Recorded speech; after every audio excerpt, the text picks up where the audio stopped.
the beginning.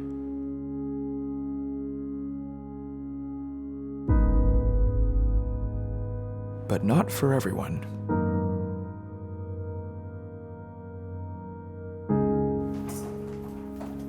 Trauma room 1. Beginnings are relative. Patient is seizing. Hold. Because if you look close enough, everything is related. Every story is part of a bigger whole. Beginnings and endings depend on who is telling the story. Stats are dropping, let's go. One story's beginning is another story's end.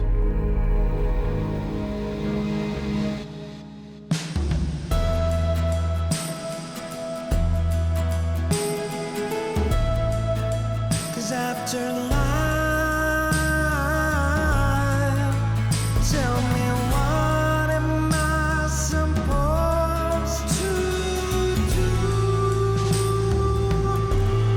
after love?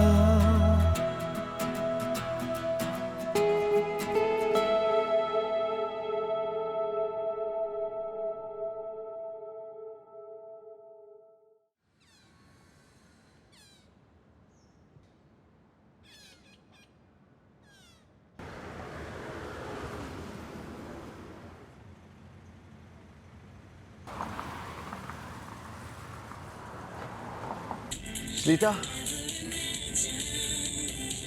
And the last super blood moon was 5 years ago. They say all kinds of strange things can happen under a blood moon. But a super blood moon? Uncle, can you switch that off, please?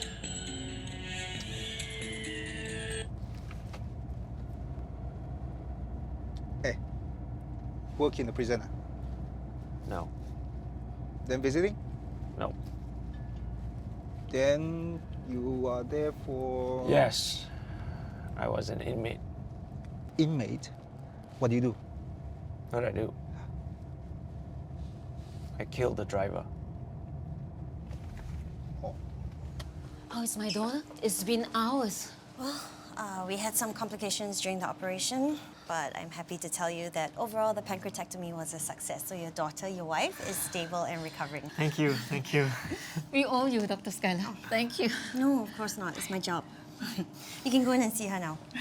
Thank you, doctor.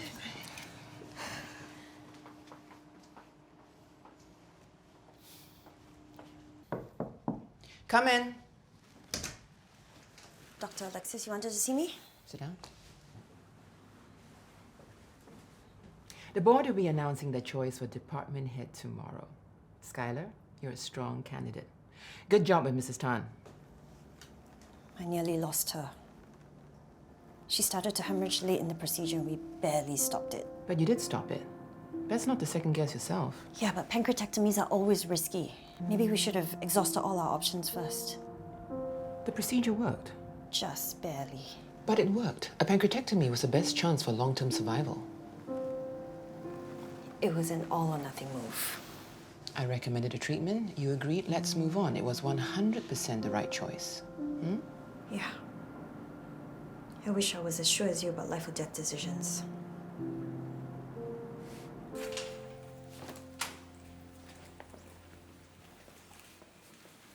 You know, the house is still as it was when you and... Thank you, Uncle Thomas.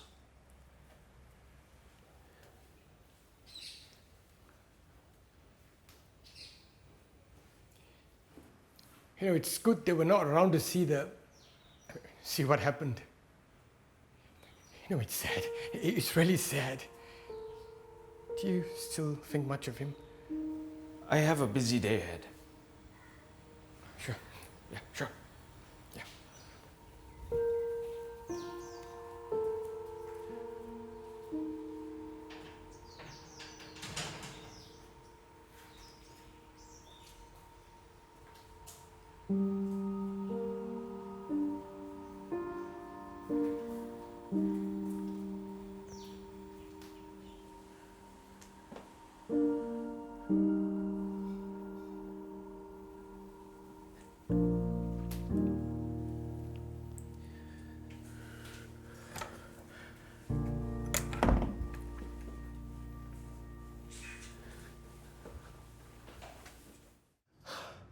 Lunch break quickies are a nice perk of dating someone at work, huh? Someone? You, of course. Crap, lunch is nearly over. Me in the cafeteria later after the shift for a quick bite? Might just go home, just I'm pretty tired. You better eat. You get grumpy when you don't eat. Yeah, what? There's their grumpy face. Boink. Is something wrong? Or did the full Dr. Jeffrey service tire you out a little too much, huh? No, it's not that.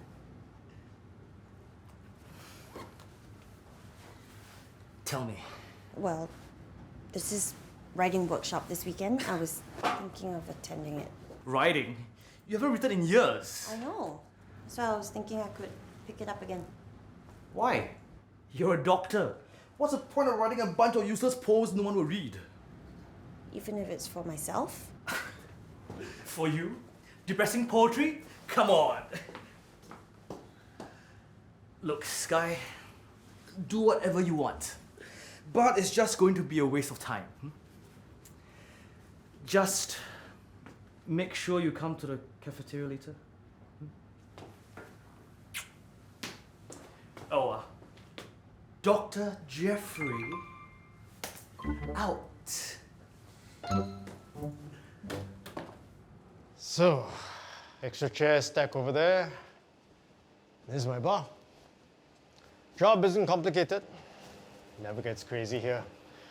Mostly office people just getting a drink, taking the edge off before heading home. Right. So when did you get out? Today. That's the hardest part. Readjusting. I've been in your shoes. Working right way is the best way. Thank you for taking me on. Hey, if one ex-con can't help another, who will, right?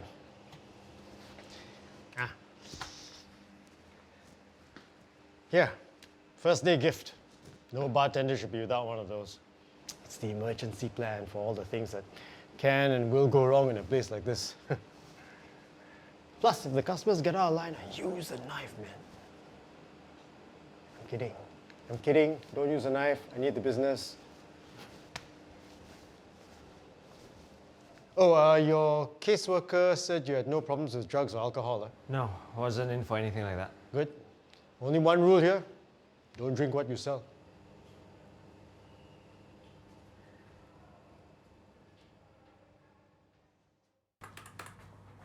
Hey, girlfriend. What are you doing late? Same thing as you, Francine. Consultation with a patient, no? Yes, yes. But after that? Going home. Why? What's up? Oh, nothing. But we need some girl time in the cafeteria. Girl time in the hospital cafeteria. Wouldn't you rather go across the street? Cafeteria food is crappy. Crappy food is the new black. Just meet me in the cafeteria later. Fine. Oh, see you. Be there or be square. I'll see you there. Be there or be square. I'll see you there.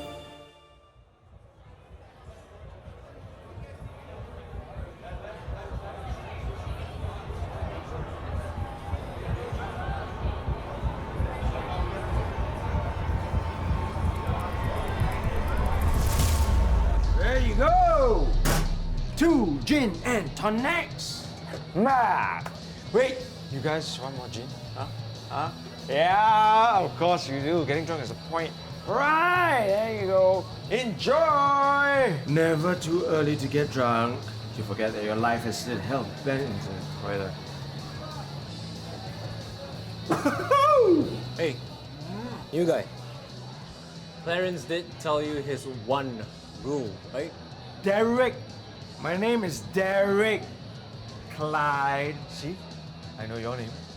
You were slurring back then when you introduced yourself, so I didn't know if you were scurried or shirt or whatever. Well, I'm not slurring now, am I? Clyde. And yes, Clarence told me there's one rule. Did you understand it? Because you seem to keep breaking it. Yes, I understood it. Clyde. I know it's rough, right? I myself came out a couple of months ago, so... You're an ex-con too? What do you do? Steal a couple of calculators. All right, don't need to be a jerk. What do you want, huh? I know! You guys want whiskey. It's a special whiskey. 2 for you. And, oh, Tapa, 1 for me. Cheers. Ah. Whew.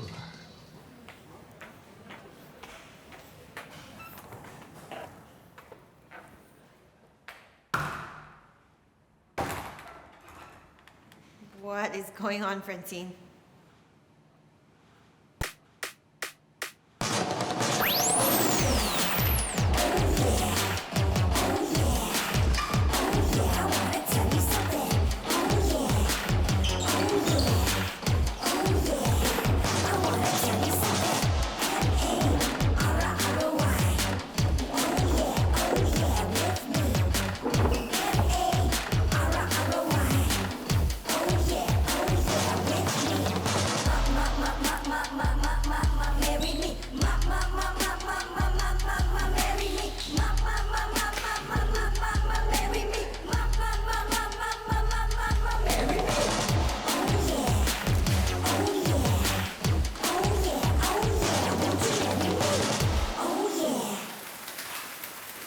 Paging for Dr. Skylar.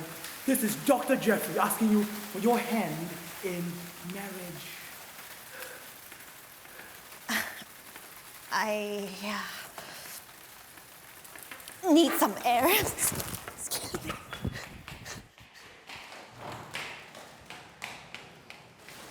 Woo! Dr. Jeffrey! Dr. Jeffrey! Yes! Woo!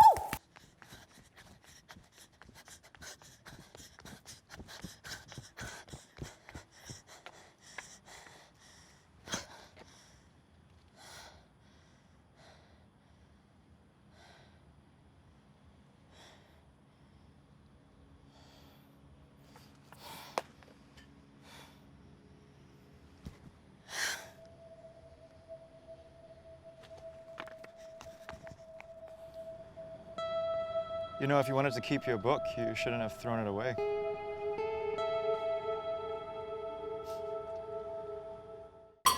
Can I get a vodka tonic?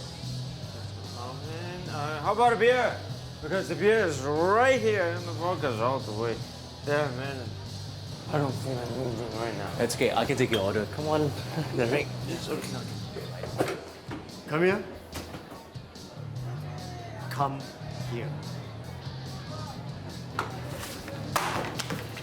Right. Are you drunk? Maybe just a little bit. There was one rule. Don't. Yes, I know. Clyde went over your extensive rule book with me. Hey, listen. I'm giving you a chance. Yes, I know. I am your big charity case, right? That's it. You're fired. Get him out of here. What? Wait, no. Get him Hey, out. This is your fault for asking for the vodka. Get out! Come on. Shut up. What? I mean, I used to write. And then when I became a doctor, everyone tells me that I can't spend my time writing. That being a doctor means being only that. Not that my writing is, you know, I'm not like Emily Dickinson or anything. Not yet. Seems like you really love your writing. Do you love being a doctor? Well, my parents really wanted me to be a doctor, like so badly. I guess it wasn't until I started practicing that I realized that maybe I hadn't made my own choices. But you're helping people. That's great. Those I can help, but it's a thin line between survival and death sometimes. I nearly lost a patient today. She started bleeding internally late in the surgery, and we tried everything, but she just kept losing blood. And at the very last second, we finally managed to stop it, but it was more luck than anything else. And now she's gonna go home to her husband, her mother, and none of them will ever really know how close they were to losing her. But you saved her. But I nearly didn't. I hate to lose anyone, and this really nothing you can tell them to make up for their loss. Sorry, I don't know what's wrong with me. Same thing that's wrong with all of us. You're human.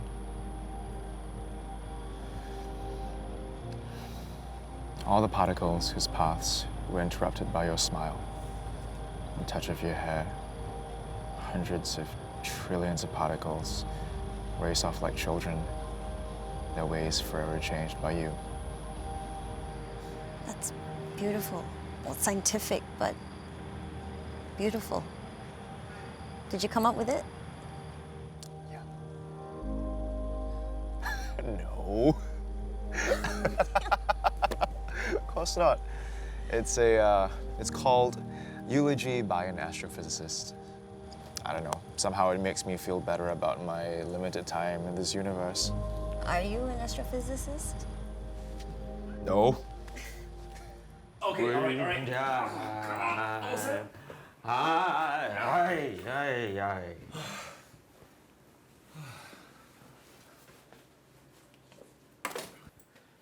You're not gonna choke on your own vomit, are you? No, I'm fine.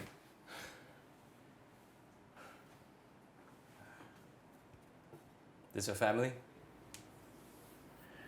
Was my family past tense.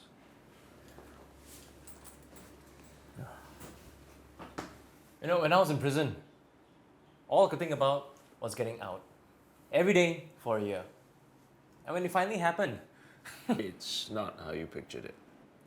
not at all. My family, my friends, they all looked at me differently. I was working for a software company and had a bunch of old computers in storage. Old, but still okay. I was selling them to classmates in uni. Needed help to pay for school. Company found out, made an example out of me. Still, it's the way everyone looks at me. As if I'm some sort of hardcore criminal. It's not as if I killed anyone. I did. What? Death by reckless or dangerous driving. He was a delivery driver. He had a wife, a kid. That's not even the worst part. You didn't think it'd be this way when you got out of prison. But I did. Exactly like this. Because this is what I deserve. I was an artist. But you're not an artist anymore. Not right now. You know what I want to do? What? Come on. What? Come on. Come on, come on, come on.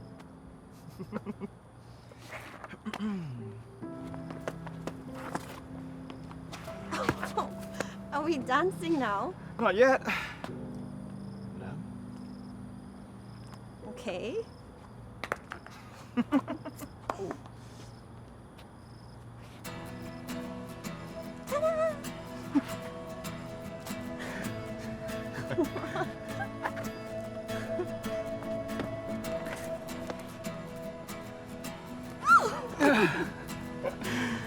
Now we're dancing.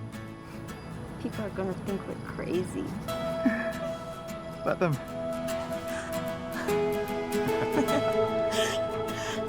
I don't even know your name. Ryan. My name is Skylar.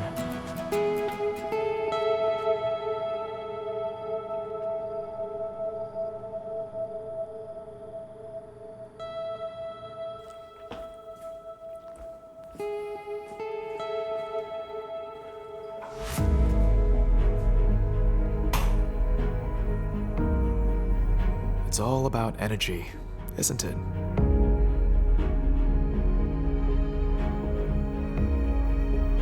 As Freeman says, you can only hope that your family will examine the evidence and satisfy themselves that the science is sound.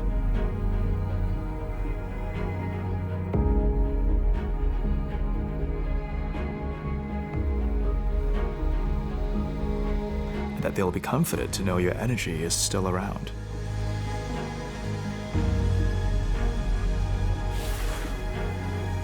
not a bit of you is gone. You're just less orderly.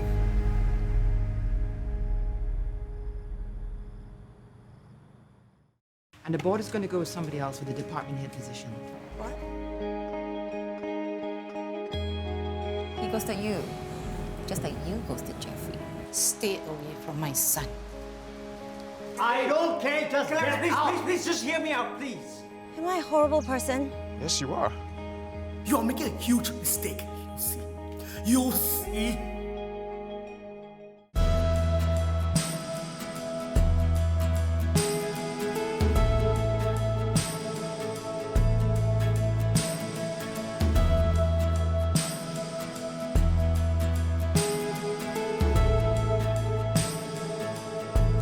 Where my tattoo? What am I tattoo? Now that I'm drowning in your flood, what have we been told? What have we been sold? Haven't